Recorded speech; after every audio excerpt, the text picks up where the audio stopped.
significado del texto. ¿Por qué el texto es importante? Porque el texto contiene el dogma y es fundamental que el texto llegue de una forma muy clara pero a la vez muy poética, o sea, una forma muy interiorizada que permita al que escucha relacionarse muchísimo más íntimamente con el texto. En cualquier caso es en alemán, muchos no entenderán lo que decimos, pero a ver si a través de la manera de cantar puede llegar algo de la idea que suya.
La siguiente pieza que les vamos a interpretar nos trae a España, Francisco Guerrero, uno de los compositores que forman la terna dorada de la música española, junto a Victoria y a Morales.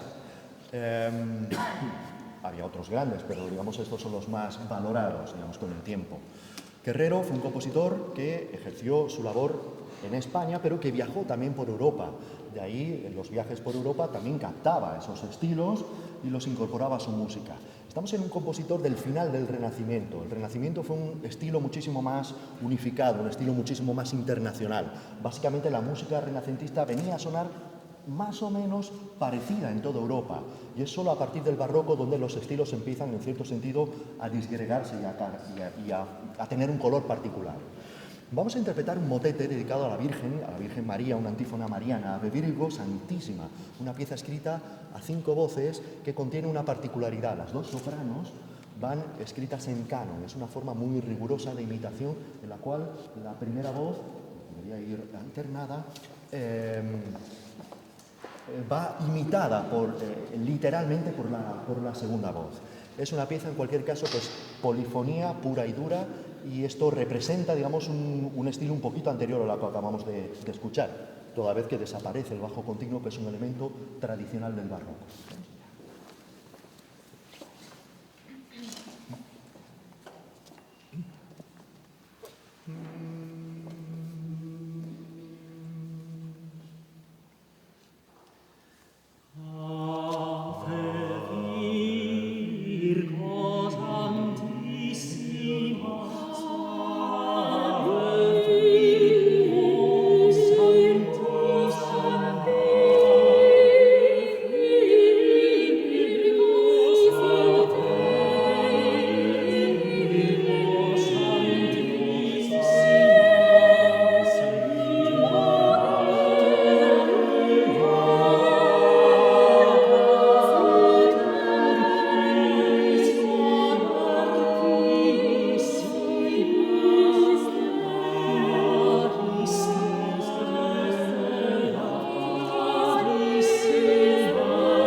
La siguiente pieza se mantiene aquí en España. Nos vamos a un sitio cerquita, nos vamos a Málaga. El siguiente compositor, Juan Francesc de Iribarren, compositor nacido en Sangüesa, en la zona pirenaica, Es un compositor que acabó, después de pasar como maestro de capilla por Salamanca, terminó como maestro de capilla en la Catedral de Málaga. Allí escribió muchísima de la música barroca española que ya iba incorporando con ciertas, digamos, dificultades, porque casi todas las innovaciones que venían de tipo musical venían muy impregnadas por uno de los grandes inventos del barroco musical, que fue la ópera. La ópera era un formato completamente profano, pero introducía algunos elementos que fueron adoptados, no sin cierta resistencia, por la música sacra. Mucha de la música que se escribía se temía que fuera excesivamente operística, excesivamente laica, excesivamente profana para el espacio de la Iglesia. En cualquier caso, la Iglesia fue aceptando poquito a poco los distintos avances que se iban produciendo en la música, sobre todo del lado de la ópera. Iribarren fue un compositor que trajo a España ese tipo de influencias italianas que venían de Italia y compuso alguna de la música concertada más interesante que se conserva de aquella época. Hemos seleccionado un motete al Santísimo Sacramento que da título a nuestro programa, O Quam Suavis. Aquí tenemos ya la figura propia del barroco, del bajo continuo, en el que el maestro Morales nos acompañará.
pasamos a la siguiente pieza del programa, Out of the Deep, de Thomas Tomkins.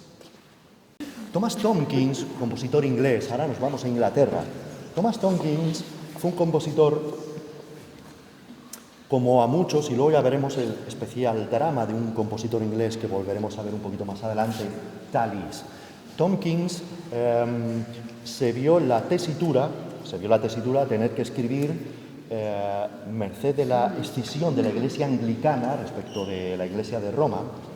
La Iglesia anglicana tomó las mismas prerrogativas y las mismas estrategias que elaboró la Iglesia luterana con su reforma.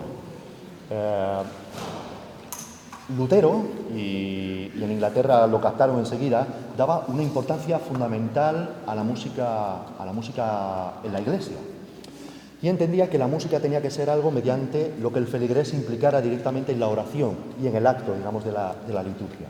Para eso no dudó en traducir la Biblia al alemán para que todo el mundo pudiera entender perfectamente lo que se estaba haciendo, frente al empleo del latín como lengua vehicular que empleaba la Iglesia, que distanciaba en cierto sentido siempre al público, al feligrés, de una interiorización, digamos, más profunda, más íntima de la oración. En Inglaterra ocurrió igual, y merced a la separación, digamos, de la Iglesia anglicana, se produjo toda una suerte de traducciones de los textos de la Biblia, de los salmos, al inglés, para que la gente pudiera cantar en la Iglesia, entendiendo en su propia lengua lo que estaban cantando, lo que estaban rezando. Thomas Tomkins ya recoge esta estrategia y muchísimo de la música que va a escribir para la Iglesia va a ser traducida al inglés. Este Out of the Deep en realidad es nuestro De Profundis Clamavi, este Salmo 130 que se musicó tanto durante el Renacimiento y durante el Barroco, y esta va a ser la versión a 3 voces que Thomas Tomkins dejó en inglés.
La siguiente pieza, Sepulto Domino, y ya estamos en la cercanía, en los ámbitos de la Semana Santa. Hemos querido seleccionar un par de piezas, o 3, digamos, dentro del ámbito de la Semana Santa, que tenemos ya muy cercana. Sepulto Domino dentro de los responsorios que se cantan en Semana Santa, que van desde el jueves hasta el sábado santo, es la última pieza.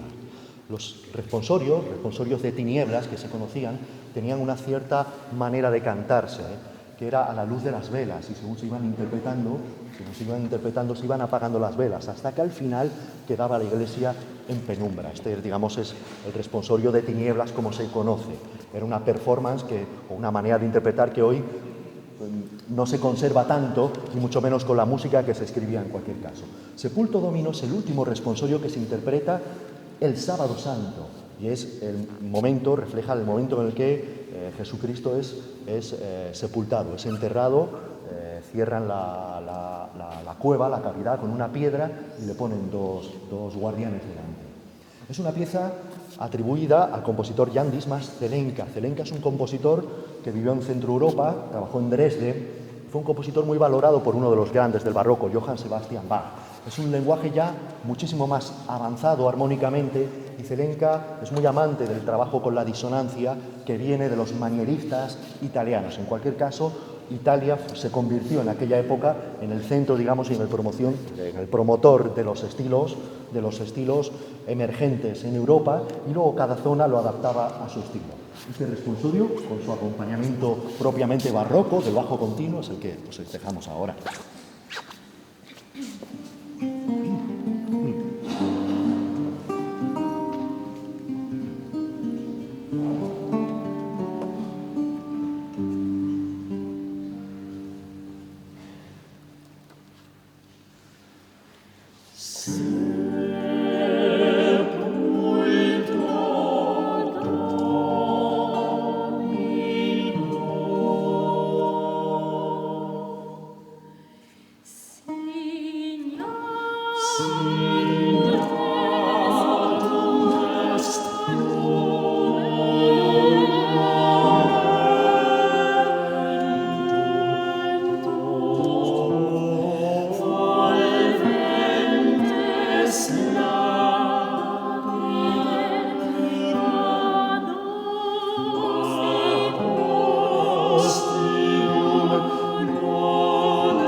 Inglaterra, con Thomas Tallis, este compositor que ya he mencionado antes cuando hablaba de Tompkins. Hablaba de un cierto drama de Tallis, porque Tallis es un compositor que empezó como un compositor católico y romano. Y en mitad de su vida profesional le tocó servir a otra iglesia distinta. Mientras Tallis trabajaba, Tallis y William Byrd, otro de los grandes, la iglesia anglicana se separó de la iglesia católica. Tallis, que había estado escribiendo en latín obra y que era católico en origen, tuvo que empezar a relacionarse con textos nuevos y escribir para una iglesia diferente, que tenía otras ideas. Comulgaba en algunas cosas y en otras no. Con lo cual, esto para un compositor que sentía extraordinariamente cerca la relación de su música con un texto que ya conocía, fue un auténtico, digamos, varapalo para estos compositores especialmente. Ellos tuvieron que dejar de escribir en latín principalmente y empezar a escribir en inglés. Esta es una situación que a ellos les supuso bastantes conflictos, sobre todo porque no necesariamente estaban de acuerdo con algunas cosas. La iglesia anglicana surgió un poco por un cierto capricho, y mucha gente tuvo que cambiar de costumbres y de creencias en cierto sentido. Un motet escrito todavía en latín, este O Nata Lux, a 5 voces de Thomas Tallis, va a ser el que empecemos ahora.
La siguiente pieza que van a interpretar Ana Cristina Marco y Ramiro Morales.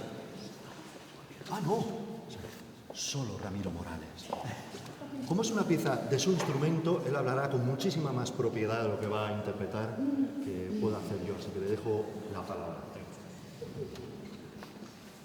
Buenas tardes, brevísimas palabras. Primero, para presentar el instrumento con el que estoy tocando, que no es un instrumento corriente de verse en salas de conciertos, iglesias o teatros. Este instrumento es un archilaúd, un archiliuto, así como se le llamó cuando se desarrolló en la primera mitad del siglo XVII en Italia. El archiliuto es una evolución de lo que fue el laúd en el siglo XVI. El laúd era un instrumento muy parecido a este, en forma de gota y fondo abombado, pero mucho más pequeño. Con las innovaciones que ocurrieron en el desarrollo de la música polifónica, la creación de la ópera, el desarrollo de la música cantada acompañada por instrumentos en el primer barroco, con esto surgió la necesidad de tener instrumentos que acompañaran a la voz. Dentro de estos instrumentos había algunos que fueron los predilectos para acompañar la música vocal por su versatilidad, por su dulzura, por la nobleza de su timbre, y entre ellos se encontraban, por ejemplo, el arpa o los laúdes. Existió una familia muy grande de instrumentos, como tiorba, laúdes, liutos, atiorbatos, etcétera, que fueron desarrollándose de diferente manera en diferentes países. Este es un modelo italiano de principios del 17. Es un instrumento con 14 cuerdas.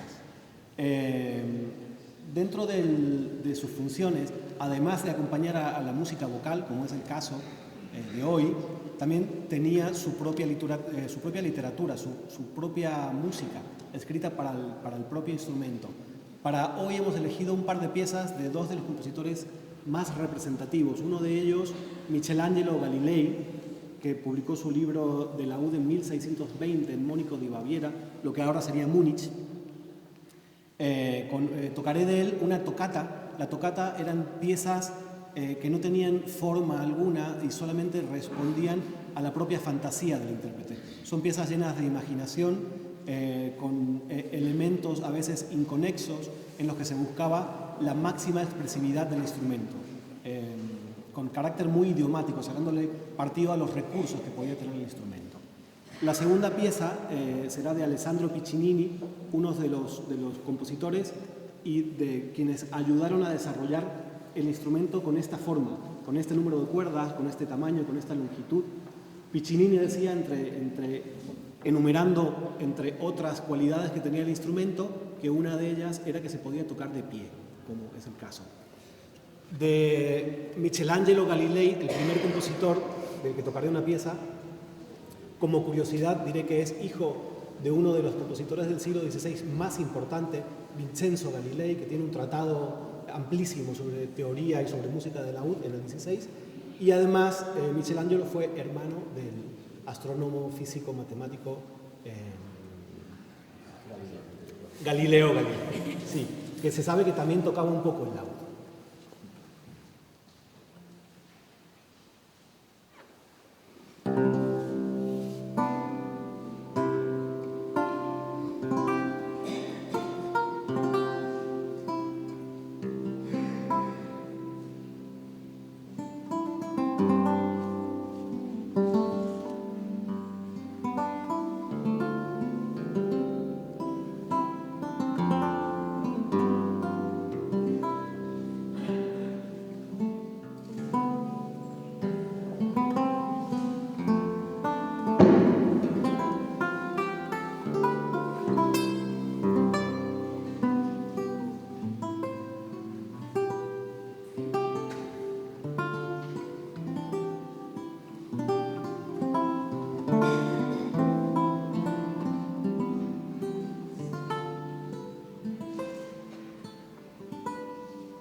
Ahora sí, vamos a escuchar a Ana Cristina Marco junto a Ramiro.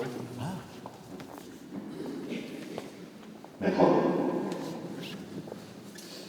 Vamos a escuchar ahora. Vamos a escuchar ahora a Ana Cristina Marco junto a Ramiro. Con esta pieza de Durón que viene adelante. Durón, compositor español, y lo que vamos a escuchar ahora, una cantada, es una de las formas que representa el ideal musical que se produce, el cambio que se produce del Renacimiento al Barroco.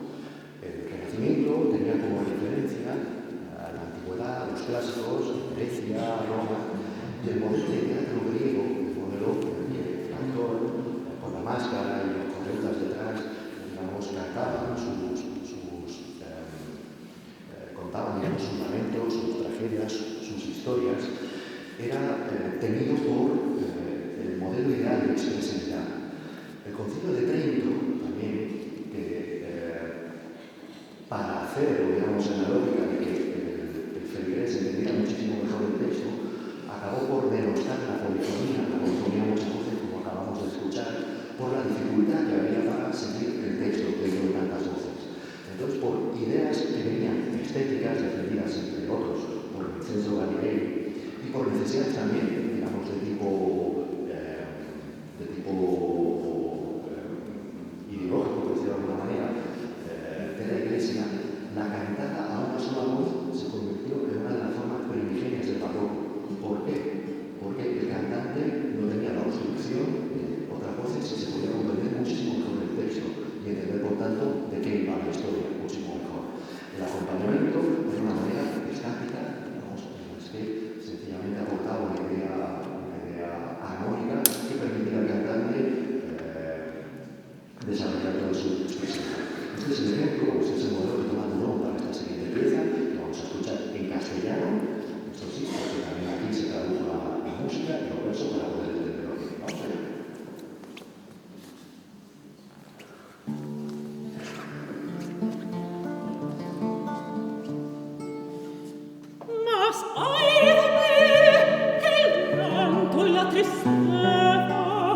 Non hablan mi dureza.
Nuestras dos estupendas sopranos para la siguiente pieza. Vamos a un compositor fundamental en el barroco, en la primera parte del barroco, que fue el primero que compuso una ópera, digamos, notable, Claudio Monteverdi, compositor que trabajó principalmente en Venecia. Claudio Monteverdi, aparte de inventar, bueno, que no lo inventó, digamos, el cerró una suerte de ideas, de escribir música profana, madrigales, la ópera, también dedicó como maestro de capilla en San Marcos de Venecia, mucha música sacra. Este es el caso de la pieza que vamos a escuchar ahora, un cantante domingo escrito para dos voces. El fundamento es el mismo, el virtuosismo vocal, el acompañamiento del instrumento como soporte para las coloraturas y para la expresividad de los cantantes. Así vamos a ir cantando.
vemos a Monteverdi, compositor fundamental que vamos a repetir hoy y obra. Vamos a interpretar una pieza que viste hablamos de motete de su primer libro.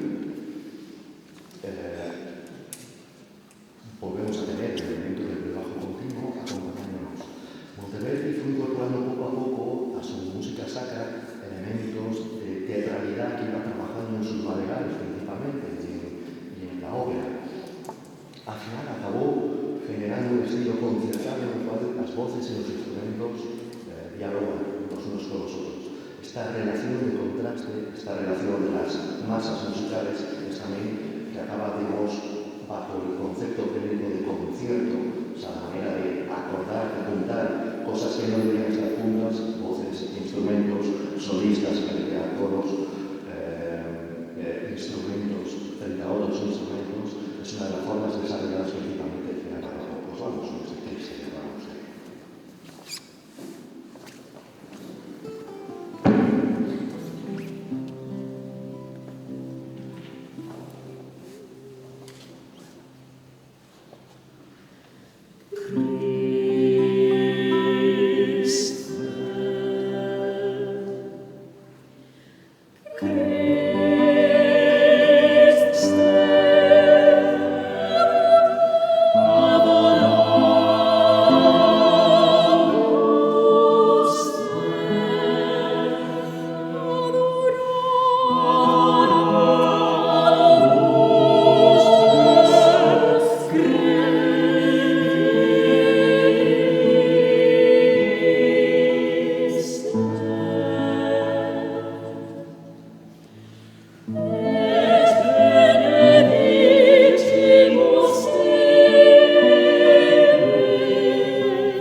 Cavalli cantava lì, un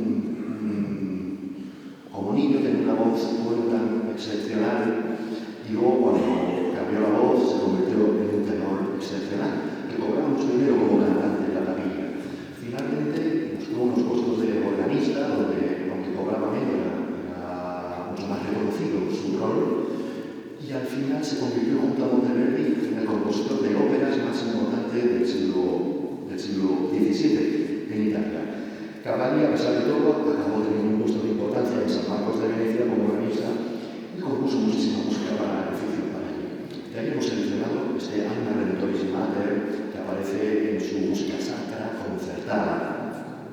Una pieza escrita a 5 voces con la perenne, digamos, presencia del continuo que nos va a proponer al final un movimiento de danza sobre los ostinatos, unos ostinatos que provienen de una idea más bien gregoriana, frente a la idea de la nueva música que surge por abajo en las manos de Ramiro Morales, en este caso. Os dejamos a este Anima Redemptoris.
Socorre, socorre, canti, socorre, socorre,